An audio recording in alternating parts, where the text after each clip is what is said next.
As our nonprofit organization, the League, which stands for Leadership in Energy, Environment, Government, Health, and Education, while we look at these leadership issues in every one of these areas, oftentimes leaders and others who want to be leaders focus on the what. What are the facts? What should we do?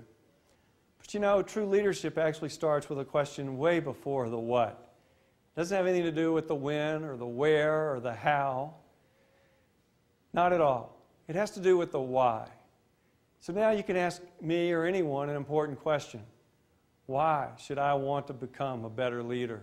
Why would I want to become a leader at all?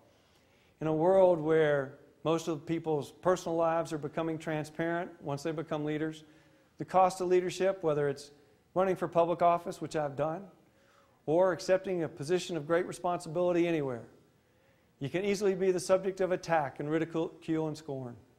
So the question is, why would I want to become a better leader? Well, I cannot answer that question for you, but I can give you some guidance. You have to first ask that question and ask it in a way, why would I want to become a better leader? Why would I want to become a leader at all? Well, part of the imperative of our species is to make sure that our species and every other species continues to exist.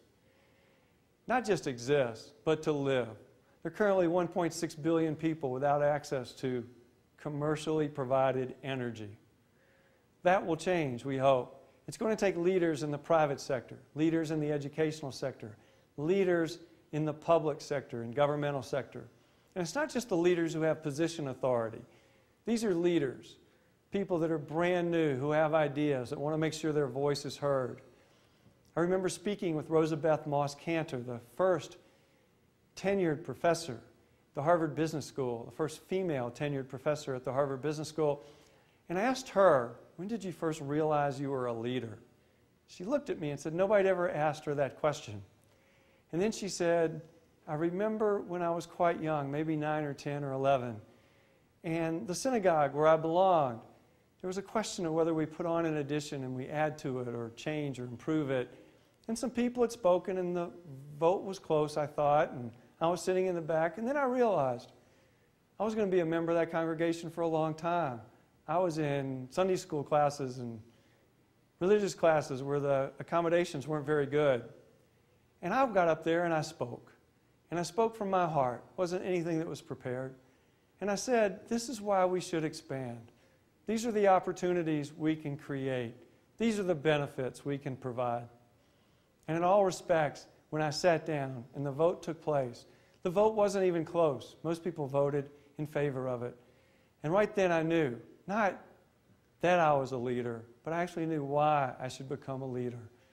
One of the reasons to become a leader is to help influence others so that they can do better, so they can do more, so they can realize the true possibilities that they have in life.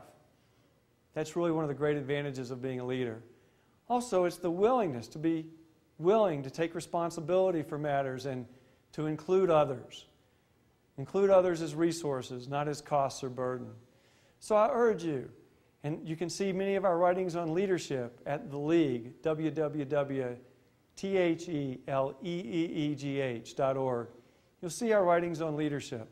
And you'll see that we want you, each one of you, from whatever country you're from, whatever economic circumstances you are growing up in or have grown up in, it doesn't matter. We want you to take a good look and try to be the very best leader you can be in the world, in the lives of others, and in your own life. Thank you.